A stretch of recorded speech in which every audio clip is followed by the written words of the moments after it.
Hello guys, for today's video I'll be showing you how to fix error on encountered on a Windows 11 update. As you can see here on my screen, you just have to click on or type in settings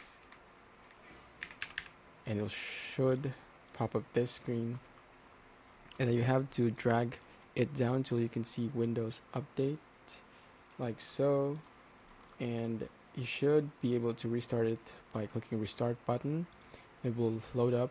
and then after doing that, just kindly click on properties, and you should also be able to click on the manual and be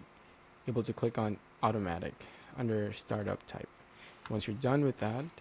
you go to the Windows update settings on your taskbar,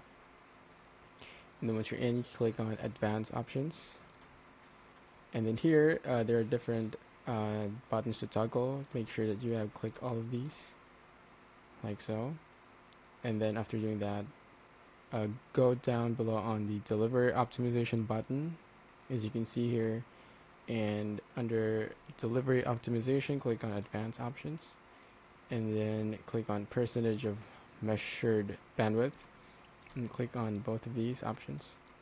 and then you're good to go. You have fixed the error encountered in updating Windows 11.